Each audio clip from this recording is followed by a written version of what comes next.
Hello and welcome back to Hanabi Beginner Reviews, Episode 5. And in fact, this might be the last one in the series, at least for a while.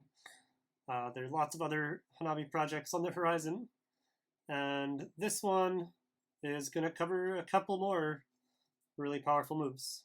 And yeah, speaking of other projects, I'm very excited that over the next few weeks I'm going to be hosting 2 different Hanabi tournaments live streamed on Twitch. So if you want to tune in, you can, or learn more, check out the description. And I'd be happy to answer any questions if you hop over on Discord or leave a comment here. Yeah, super excited. The first one will be the New Blood tournament, featuring all folks who have joined our community over the past year or so. And the second one is an invitational tournament, bringing so many of the really top players in the world. I'm so hyped. So anyway, but for now, we all started as beginners, and if you've watched all these videos so far, you're well on your way to improving. And on that note, a foundational part about playing like high-level Hanabi is to realize that you can only ever do as much as your team is all able and willing and interested in doing. So a lot of the techniques I've already shown, and definitely the 2 or 3 I'm going to show today, they only become possible if and once you trust each other as a team and are willing to, read deeper and deeper into the clues. So even at like the top level, like today, people still debate, and innovate on new ideas and new things we may or may not be able to glean from how people act. So, I mean, that's why I love the game. So anyway, I hope this will give you a good glimpse at kind of the next steps. And boy, oh boy, are there plenty of next steps. So anyway, let's get started. Once again, you always want to check the opening board. And from Alice's perspective, this is pretty bad news. There's only one good one, and then a bunch of 3s and 4s. So a lot of cards might be at risk down the line. But hey, what are you going to do? Alice, yeah, she gives basically the only play clue available, which is yellow. Okay, but now Bob's turn. Fortunately, at least for the team, Alice's hand is much better. But there's still a lot going on. So I think the first order of business is to look for saves, right? So Alice has a 5 on chop, but she'll be busy with 1s and 2. Donald's hand, however, is quite a problem, right? He's about to play this card, and then he'll have a 2 save and 5 save needed to be done. Well, what if I told you there's a way around that? Turns out this sort of situation is so common that, a player will have a good card on their chop, but, if you clue it, it's just going to put another good card on chop. Well, a 5, for example.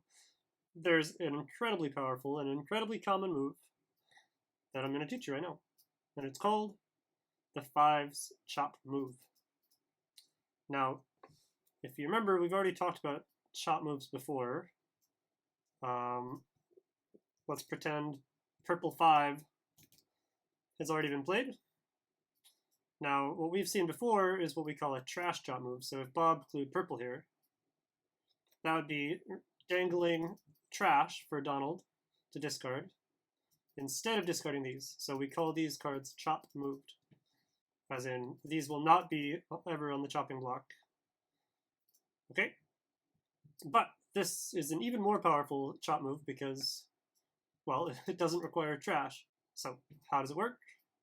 Well, Bob clues 5 here.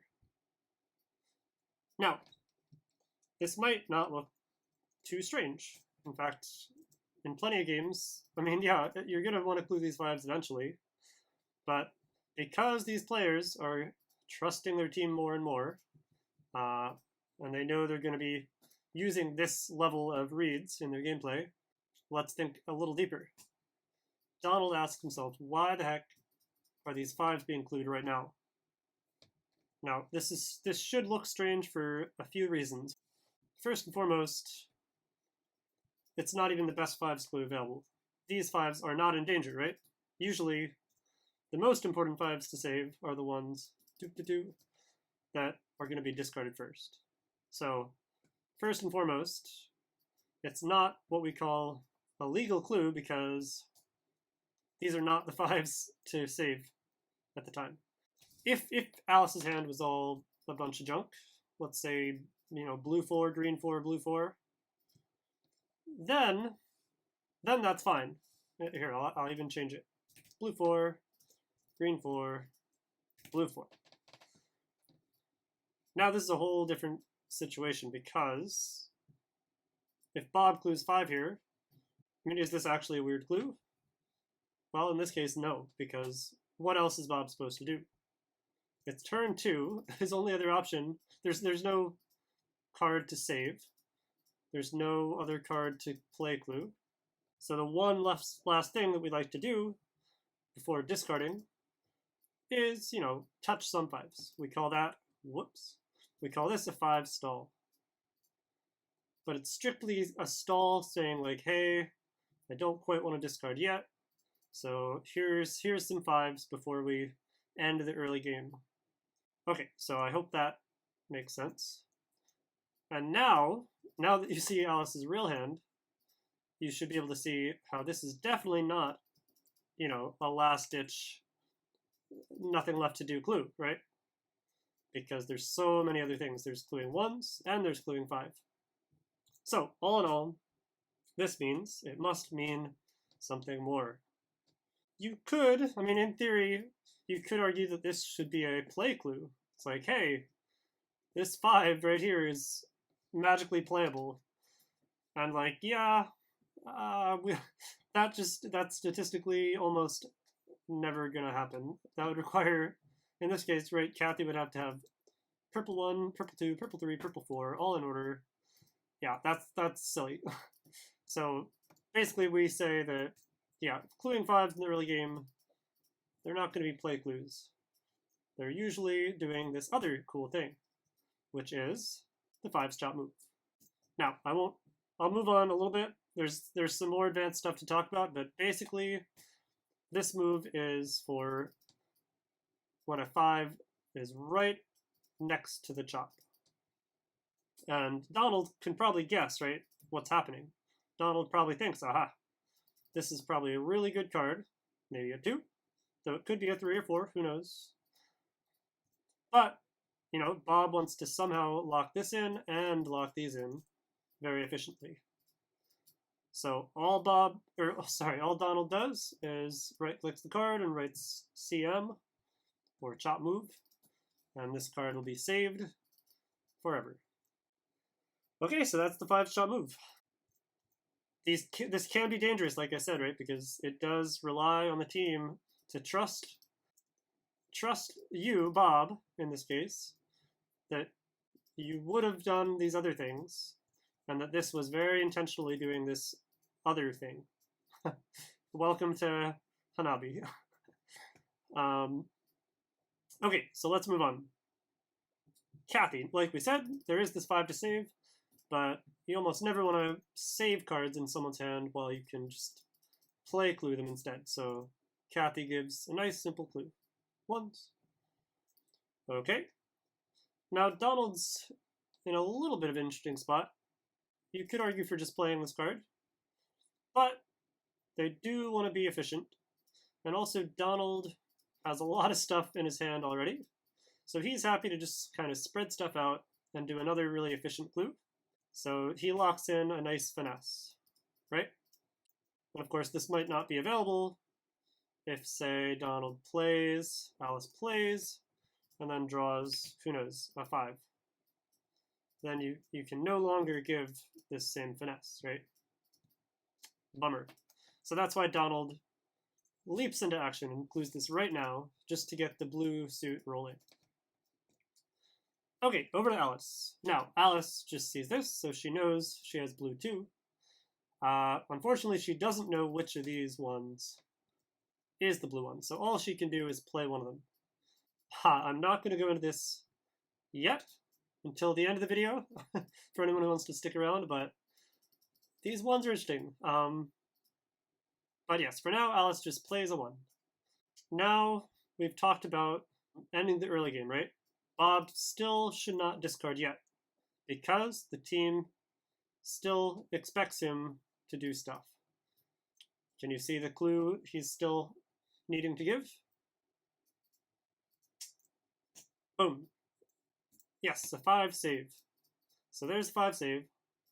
Remember, no one needs to touch this anymore because it has already been saved. Very, very nicely. So yes, Bob gives 5 save. And Kathy also decides to be safe and give what we talked about earlier, a 5 stall. Now, this is no special thing, right? This is no chop move or pulling something or finessing anything or whatever. This is just a stall because, like we talked about, there's nothing else the team can see that that Kathy should have done. So it's just that it's early game, and we're trying to extinguish all the clues, fill up as much information as we can before resorting to discarding. With that, we've basically ended the early game. And now we can play out some cards. So yellow 1 plays into the blue finesse. And now we reach another interesting moment. Yeah, I mean, now everyone has permission to discard, right? Bob knows this is not a 5. It's certainly not a 2 or anything either, right? It's not going to be a playable. No one has touched Bob's hand, and it's now turn 10. So now he should actually feel okay with discarding. We call that he has permission to discard. Now, this is where things get a little more tricky though, right? Because this blue 4 just showed up. So in theory, Bob could clue this 4. But then what would happen? Bob looks ahead and he sees, well, remember, Bob doesn't know his hand. Bob sees a really valuable card down here. Now, if Bob were to clue this card, that's basically forcing Kathy to discard. Now, since Kathy's whole hand is really, really good, Bob decides correctly, this is very, very smart of Bob, he decides there's no way his card right here is going to be better than this card here. So Bob decides that he'll take the discard and let Kathy clue this. So Bob discards. Maybe you can think to yourself, what would you think if you were Kathy in this spot, right? Bob just discarded instead of cluing this card. Basically, I would be very spooked. I would be telling myself, well, you know, if these cards are all trash, if I'm just holding a bunch of crap in my hand, Bob would be happy to clue this 4, right? So instead, he's definitely telling me, like, hey, Kathy, how about you take care of this? So Kathy does indeed clue this 4. Oh yeah, actually, I'm sorry, this is important. What if this was purple 4? What's stopping this card from being purple 4? Now, if it was purple 4, Bob certainly would not have saved it, because Bob didn't know he had purple 4. So we call this a double discard situation. Right, let's look again. It's Bob's turn. You can look at Kathy's hand. There's nothing to clue. So Bob discards. And he now is freaking out because he just discarded the other copy. Now, if Kathy were also to pass on this clue and just discard, now suddenly they lost the game. Just like that. Game over on turn 12. And I gotta tell you, if you haven't experienced this is like the worst feeling in Hanabi. It's really horrible. But fortunately, it is avoidable. The way to avoid it is simply what we call, very creatively, double discard avoidance. I could spend more time on this, but I'm not going to. But basically, it's best for her to just give a clue and, yeah, not risk losing the whole game. Okay. Now, Donald, again, he has nothing to clue, which is too bad, but he chucks a card. And yeah, this is the worst case, right? Now we have Donald with his whole hand locked for the time being. Alice still has this blue 2 from 2 rounds ago. And now, excellent. We got the green 2 and 3. Okay, ask yourself, what would you do if you were Bob here? And yeah, so reminder, I mean, Kathy's hand is still pretty good. Donald's hand is a nightmare. So there you go. Bob decides best way out is by leaving something to do, this time for Donald. Bob's being a team player here and just chucking cards to help protect other people. Kathy is trusting the team here that Donald is not going to discard here because someone has to clue this, right? And once again, Bob is signaling to the team like, hey, I'm not going to do it. This is someone else's problem, right? Kathy obviously has a play, so she's expected to just play, and she does. And of course, Donald, poor Donald, I mean, he doesn't really want to discard, so he's actually very happy to have something to do. And in fact, there is quite a thing to do. See, Bob's original plan was that Donald would get this nice finesse, but Bob got rewarded and actually drew a green 4. So now Donald does a very sneaky clue. Boom, green to Bob. Green 2, blind place. And now, even though this green 3 is behind this other card, that's actually not a problem at all, because this card is playable. So this will just play, and then this will play as a layered finesse, as we've learned in previous videos. It's just very cheeky, because now Alice has trash in her hand, so we just sort of twisted the blue 4 from this blue 4 to this blue 4. So kind of a weird strategy, but it does allow all 3 of these cards to get picked up. So Bob gets what's going on, it's very cute, and is actually very happy because now, instead of just 5 saving, Bob gets to clue green. Kathy confidently plays green 3 and is shocked. This is always weird. You never expect this kind of thing, but it's always funny when it happens, right? But obviously Kathy knows, right? If this is blue 4, it just means green 3 is deeper in her hand. Poor Donald is locked. All he knows, he has some good card that was chop moved. Fortunately, finally the playables are flowing, and Donald has a good clue, which is 3. So Alice knows, I mean, this is not a save, so it's just another finesse. So play. So yellow 2. 2 matches 3, so this is yellow 3. Bob, yep, has nothing to do, so he discards. He's still waiting on the green 3. Discards. Finally, the greens can unwind, which is nice. This is kind of awkward. I feel like this happens a lot in these videos, but it's always just awkward because, for example, red to Bob doesn't really work well, right? Because Bob is just going to assume at first that this is red 3, and it's actually a cool reverse finesse on red 1, red 2, red 3. So Donald does the most polite thing, which is just to clue 1. Oh, and sorry, I'll also go over this clue.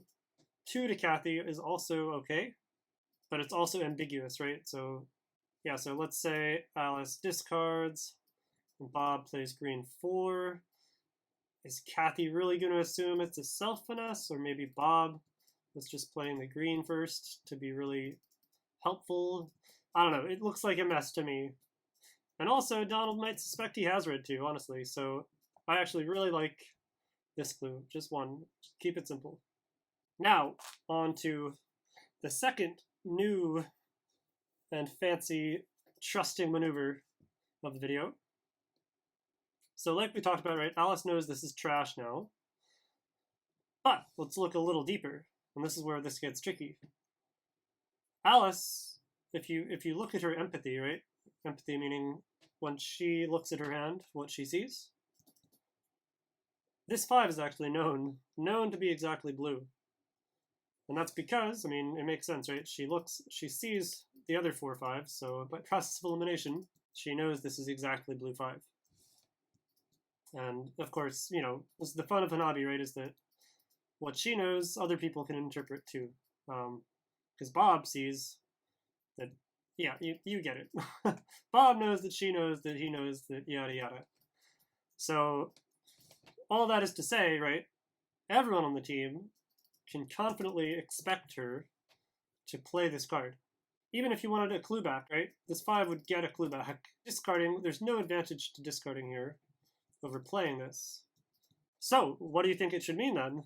If, sure enough, Alice discards. Gasp. We call this a shout discard. So Alice does not do the expected thing, and instead throws trash away. Whoa. It should be a scary sign. So what it's basically doing is telling Bob that his chop should be saved. It is a shout chop move. Another incredibly powerful move. Once people have trash in their hand, you can just shout at people. So things are going pretty well. I think cards can just start playing. Kathy sees this other one show up. Someone has to clue it, right? But Kathy figures Donald's going to be busy, and we actually would prefer Donald to start clearing his hand. So Kathy gives the clue, so Donald can play, gets a clue back. Alice decides to play the 5 first to get the clue back. Bob plays the known red one. No benefit in doing the gentleman's. Okay, and yeah, finally the purple suit is showing up. Still need purple too. So yeah, let's try to draw it. Sure enough, there it is. The team immediately gets rewarded. This is a critical 3, right? So it did need to be saved, but now it already has been saved because it was chop moved. So now Donald clues 3. It's not a save clue because it was already chop moved. You can only save cards on chop. But now this is his chop. So this, therefore, is a play clue. And if you check it out, this is a reverse finesse. So we got the 1, the 2 is going to play, and this is known to be purple 3. I think it's worth mentioning this would not work. Let's say purple to Alice. Bob would just think this is purple 3. Be careful with that. Just because a card is chop moved does not mean it will be, blind played first and foremost. So boom. Yeah, I guess you could use this too, but I think it's usually nice and helpful to fill in this chop moved card. Because all game, right, if you were playing Donald here, you should be asking yourself, what the heck is this card? So now he knows. I think from here on out, the team plays stuff out.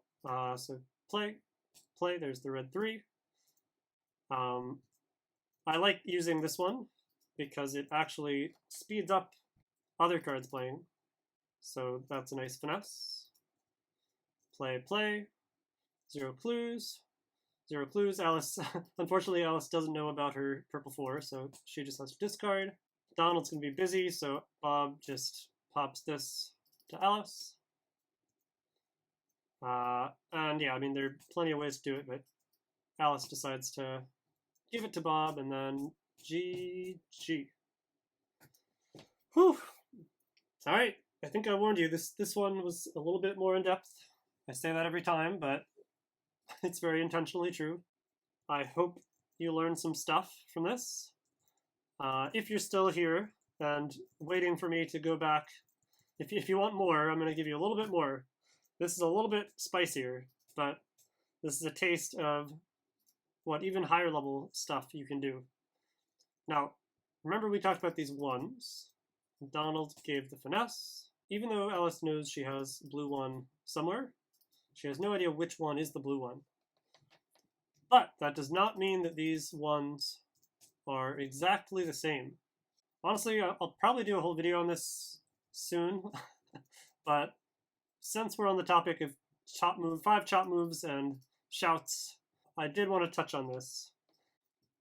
Basically, here's one more magical way you can chop move cards, basically for free, as long as you really, really are paying attention and trusting that your teammates are paying attention in ways that are, it's hard.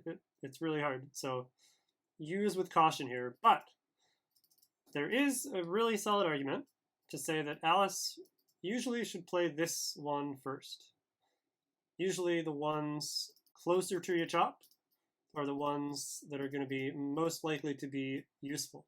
I'll have to go into this more in another video, but suffice it to say, a lot can be gained if you expect Alice to play this one.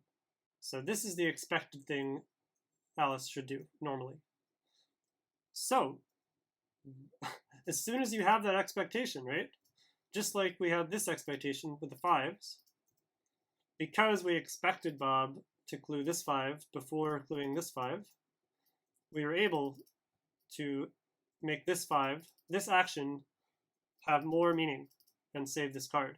So similarly, if we expect Alice to play this one, and instead she plays this one, that is also an opportunity for the team to collect more data, more information. So, and what is the simplest and safest extra bit of information to give to your teammates? No, it's not to randomly blind play cards. That is a silly thing. The simplest and safest thing is what we call an order chop move. So by playing this out of order, it'd be signaling a higher level Bob that Alice wants him to know that this card is useful, and therefore it's magically already saved. And then things would play out kind of like they did, like this. Magically this plays, and now Bob would know to hold on to that. I'll leave you with that, and I do look forward to start going more in depth, but honestly, I think this might conclude the beginner series, because literally we're getting into intermediate advanced stuff. So I hope this has been fun. It's been a lot of fun sharing all this, and yeah, have fun with it.